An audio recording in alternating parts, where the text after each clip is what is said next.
Hi, I am B.N. Patil, the founder, president, and the principal of KV Visamiti's Sri N.V. Patil Memorial PU College, Vijaypur.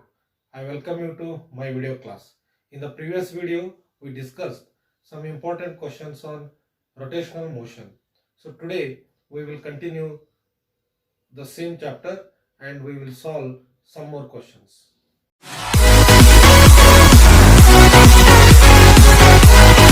Let us take the first question. A slab is subjected to two forces, F1 and F2, of same magnitude F as shown in the figure. Force F2 is in xy plane while force F1 acts along z axis at the point 2i plus 3j. The moment of these forces about point O will be, the options are, first one 3i minus 2j plus 3k into F, second one 3i minus 2j minus 3k into F, third one 3i plus 2j minus 3k into F, and fourth one 3i plus 2j plus 3k into F. Here two forces F1 and F2 are acting on a rectangular slab. The position vector of F1 is 2i plus 3j and F2 is acting in this direction.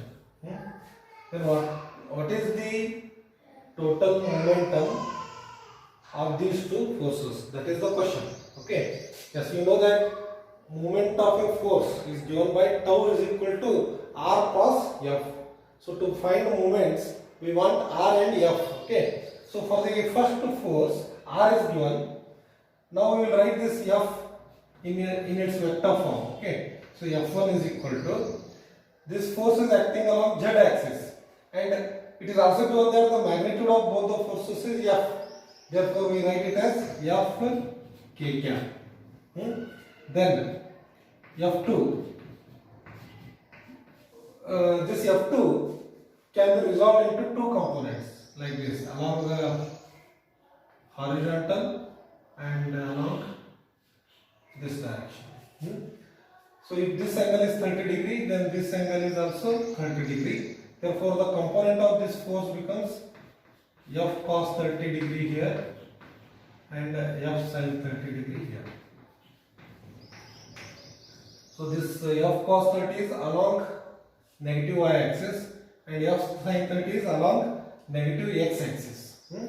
Therefore we write F2 is equal to F cos 30 degree. So it is along negative y axis, therefore we write minus j cap. Then plus F sin 30, it is along minus x axis, therefore we write minus I cap. Or you can write it as minus F cos 30 is root 3 by 2. Similarly here sin 30 is 1 by 2 and this is minus, so minus 1 by 2 F minus 1 by 2 F I cap and here j cap. Yes. This is F2. Then what is the position vector of F2? See, this force is acting here. That is on y axis. Y axis at this distance. So what is this distance? This distance is given. It is 6 meter. So we can write R2 is equal to 6 and it is along y axis. Therefore 6j. Now total torque due to first force, we do it as R1 cross F1. Okay.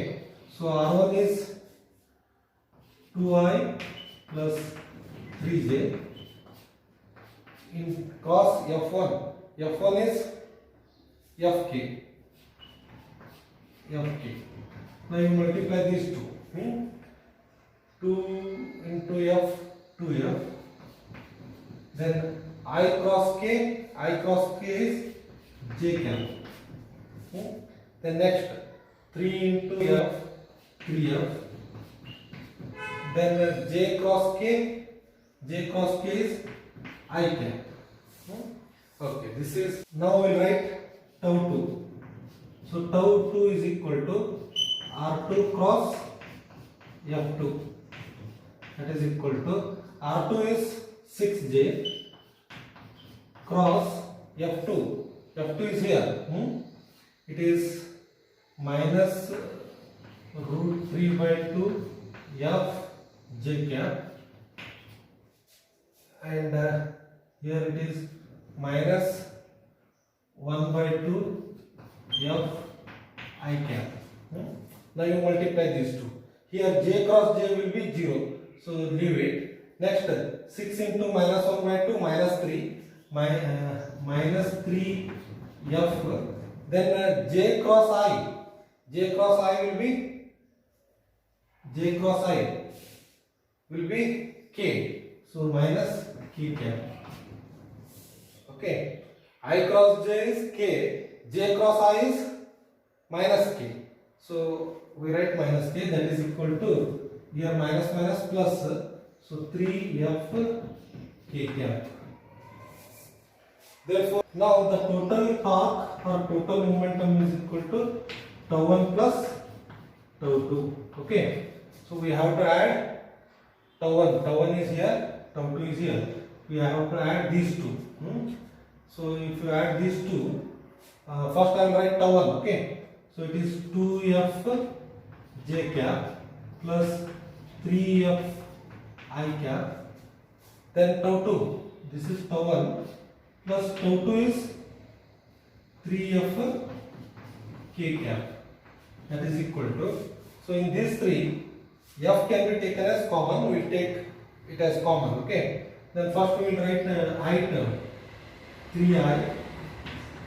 Then we will write J term 2J. Then K term plus 3K.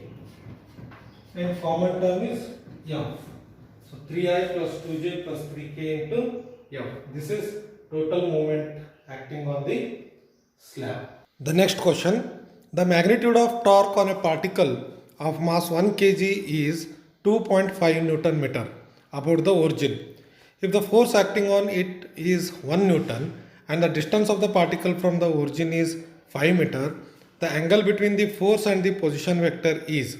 The options are 1 pi by 6, 2 pi by 3, 3 pi by 8 and 4 pi by 4. It is given that a torque of 2.5 Newton is acting on a particle about the origin.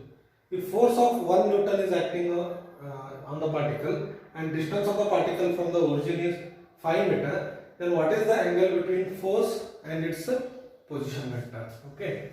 Yes, here tau is given, F is given, R is given. We know that torque is given by R cross F, or we can write it as RF sin theta, where theta is the angle between R and F. We have to find theta now. So this implies here tau value is given 2.5 and R value is also given, it is 5 and F is 1 sin theta. Therefore sin theta is equal to 2.5 divided by 5, that is equal to 0.5. So this implies theta is equal to 30 degree. So the angle between the position vector and the force is 30 degree. The next question. A string is wound around a hollow cylinder of mass 5 kg and radius 0.5 meter. If the string is now pulled with a horizontal force of 40 Newton and the cylinder is rolling without slipping on a horizontal surface, then the angular acceleration of the cylinder will be. The options are 1. 20 radian per second square, 2. 16 radian per second square, 3. 12 radian per second square, 4. 10 radian per second square. It is given that a string is wound around a hollow cylinder and then it is pulled using string by applying the horizontal force F. Then what happens? This hollow cylinder will roll, and it is given that it rolls without slipping. So it rolls without slipping means when it rolls, this point will move in this direction. Therefore, friction force will act in the opposite direction. So I will write it as small f. Small f is the friction force. Now two forces are acting, one capital F and small f. Therefore total force acting on this will be F plus F equal to, according to Newton's second law, force is equal to mass into acceleration. Here A is linear acceleration. We know the relation between linear acceleration and angular acceleration. A is equal to R alpha. So here we write R alpha. Call it as equation 1. Then we can also write tau is equal to I alpha. Here tau is total torque acting on the cylinder. So here two forces are acting. These two will produce torque. So first the torque produced by capital F. Torque is given by R into F. We will take torque about this center O. Suppose if the radius is R, then torque is given by RL. And then torque produced by this frictional force will be minus RL, because it will rotate the cylinder in opposite direction. This applied force will rotate the cylinder in clockwise direction, and this friction force will rotate the cylinder in anti-clockwise direction. So we have taken it as minus is equal to I. I is moment of inertia. Moment of inertia of the hollow cylinder about its axis is mr square. So mr square into alpha. In place of I have written mr square. Now here we can take R common. Then F minus F is equal to mr square alpha. Now here this R gets cancelled. Therefore we get F minus F is equal to mr alpha. Now you call it as equation 2. Now in these two equations, here plus F and here minus F, if we add these two equations, minus F will get cancelled. We can find the value of capital F. Okay. So adding equation 1 and 2, F and minus F will get cancelled. Then F plus F is 2F is equal to, on the right hand side mrf alpha, here also mr alpha. Mr alpha plus mr alpha is 2 mr alpha. So now 2 gets cancelled. So F is equal to mr alpha. But we want alpha. Therefore alpha is equal to F by mr. Here F value is given. F is 40 Newton. So 40. And M value is also given. M is mass of the cylinder. Mass of the cylinder is 5 kg. And R radius is 0.5. So 40 divided by 2.5. That is equal to, you can write it as 400 by 25 if I remove this decimal point. Then 25 ones are 6 are. So we will get 16. So 16 radian per second square. This is the answer. Next question. A circular disc D1 of mass m and radius r has two identical discs D2 and D3 of the same mass m and radius r attached rigidly at its opposite ends. The moment of inertia of the system about the axis OO dash passing through the center of D1 as shown in the figure will be. The options are 1 mr square, 2 3 mr square, 3 4 by 5 mr square, 4 2 by 3 mr square. D1 is a circular disc of radius r and mass m. D2 and D3 are attached to both the ends of this circular disc. They are also having the same mass and same radius.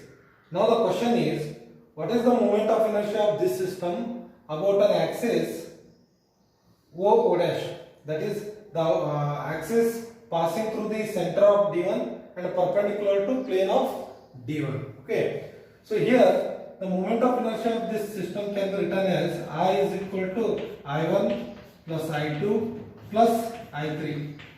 Here I1 is moment of inertia of d1, I2 is moment of inertia of d2, and I3 is moment of inertia of d3 about O dash. Now moment of inertia of I1 can be written as mr square by 2, because moment of inertia of a circle about an axis passing through its center and perpendicular to plane is mr square by 2 plus I2, that is moment of inertia of d2. So we have to find moment of inertia of d2 about this axis. So for that we apply parallel axis theorem. According to parallel axis theorem, the moment of inertia of a rigid body about any axis is equal to the sum of moment of inertia about a parallel axis. We take a parallel axis here. About a parallel axis passing through its center plus the product of its mass and square of the perpendicular distance between the two axes. So that means here moment of inertia of d2 is equal to moment of inertia of this circular disc about diameter. Moment of inertia of circular disc about diameter is mr square by 4. According to parallel axis theorem, the moment of inertia of this disc about O dash is mr square by 4 plus product of mass and square of the distance between these two. So from here to here the distance is r, so r square. This is the moment of inertia of d2. Similarly, the moment of inertia of d3, it is also same because its mass is also m, radius is also m, and its distance from the center is also same. Therefore, it is also same. Therefore, I will make it into 2. Instead of writing 2 times, I will make it into 2. Okay. Now you simplify this. mr square by 2 plus, if you multiply this, we will get mr square by 2 plus 2 mr square. Now here mr square by 2 plus mr square by 2 is 1 mr square. 1 mr square plus 2 mr square, 3 mr square. So 3 mr square is the moment of inertia of this system about O dash.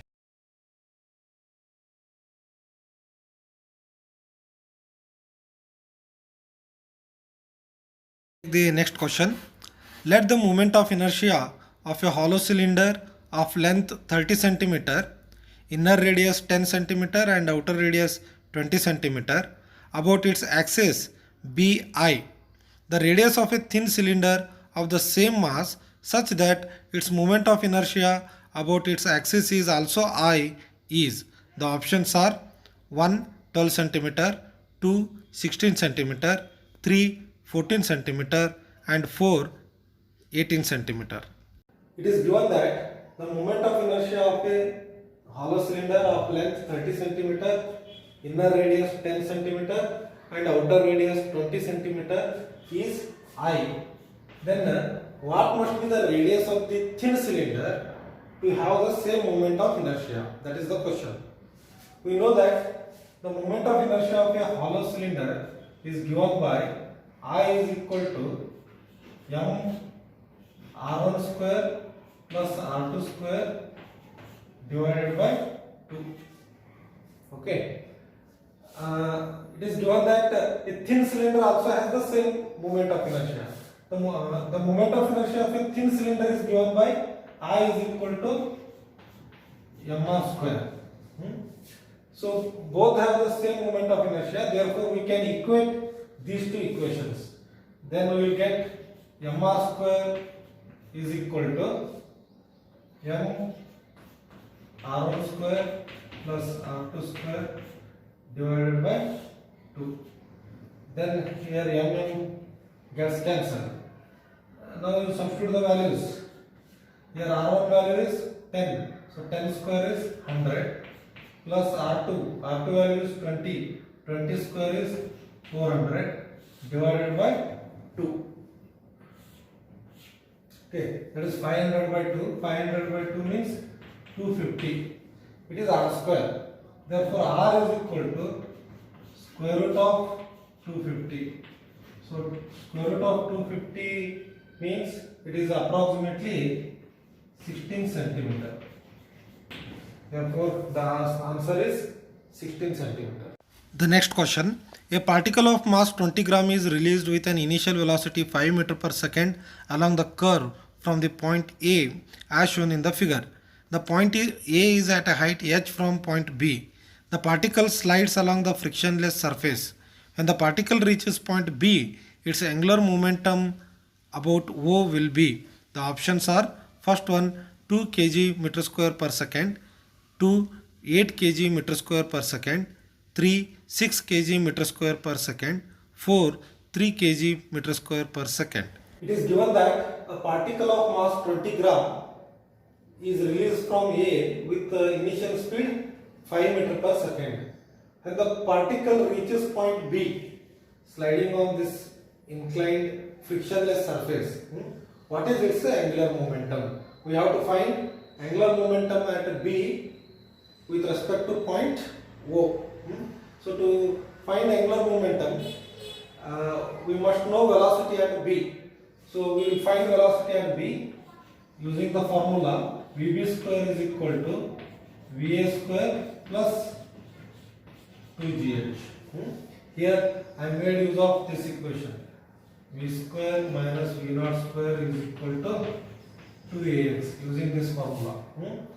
Final velocity minus initial velocity. Okay. So that is equal to, here Va is 5. 5 square is 25 plus 2. G is given as 10 and h from here to here it is 10 centimeter, 10 meter. So 10. So 200 plus 25, 225. Then Vb is equal to square root of 225. That is 15 meter per second. Okay. Yes. Now angular momentum at B. Angular momentum is given by L is equal to mVbr. Here m is mass of the particle. Mass of the particle is given as 20 gram. If you convert it into SI system, in SI system the unit is kg. To convert gram into kg, we multiply with -3. Then Vb is 15. Then r is distance from this point. Distance from axis of rotation. So from here to here the distance is 10 plus 10, 20. So r is 20 meter. Now you simplify this. 20 into 15, 300. 300 into 20, 6000. 6000 into 10 raised to minus 3 means 6. So 6 kg meter square per second. This is the answer. The moment of inertia of a solid sphere about an axis parallel to its diameter and at a distance x from it is I of x. Which one of the graph represents the variation of I of x with x correctly? Here 4 graphs are given, I of x versus x. Here I of x is moment of inertia of a sphere about an axis parallel to its diameter. So if you take a sphere, this is the diameter. So here I of x is moment of inertia about an axis parallel to this diameter. So about this axis. And here x is distance between these two axes. Then which of the graph is correct? We know that the moment of inertia of a sphere about a diameter is given by 2 by 5 mr square. So moment of inertia about parallel axis, we have to find about an axis parallel to this diameter. So here we use parallel axis theorem. So according to parallel axis theorem, this becomes 2 by 5 mr square plus mx square. So if you take m common here, then 2 by 5 r square plus x square. That means here I is proportional to x square. So the graph will be in parabolic shape. And here some constant term is there. Therefore that graph should have some y intercept. It cannot start from origin. That means this graph is correct. So option 4 is the right answer. The last question of today's session. Two particles A and B are moving on two concentric circles of radii r1 and r2 with equal angular speed omega. At t equal to 0, their positions and directions of motion are as shown in the figure. The relative velocity Va minus Vb at t equal to pi by 2 omega is given by. The options are: first one, omega r1 plus r2 I; second one, minus omega r1 plus r2 j; third one, omega r2 minus r1 I; fourth one, omega r1 minus r2 I. There are two particles A and B are moving along two concentric circles. Here this is the position of particle A at t equal to 0, and this is the position and direction of particle B at t equal to 0. Now the question is, what is the relative velocity between A and B, that is Va minus Vb? What is the relative velocity at t is equal to pi by 2 omega? If these are the positions at t equal to 0, then what is the relative velocity at t equal to pi by 2 omega? So first let us find what is the position of these two particles at the given time. So that can be obtained using this formula. Theta is equal to omega t. That is, angular displacement is equal to omega into t. That is omega, and t is pi by 2 omega. So here omega gets cancelled and we get pi by 2. That means in the given time they produce angular displacement of 90 degree. That means the particle at this point will come here. Particle A will come here and particle B will come here. So this will also describe 90 degree because both have the same angular speed. Okay.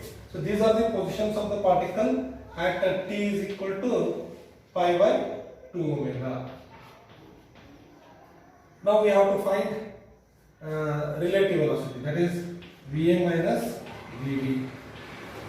Here Va can be written as r1 omega A. Similarly, Vb can be written as r2 omega B. That is r1, here omega A in vector form we can write it as the magnitude of omega A is omega, and what is its direction? Direction is along negative x-axis, so we write it as minus I cap.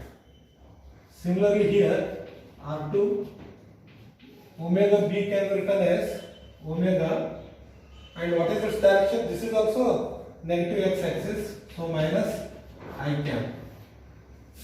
That is equal to minus r1 omega I cap. Here minus into minus plus r2 omega I cap. Then here omega I can be taken as common.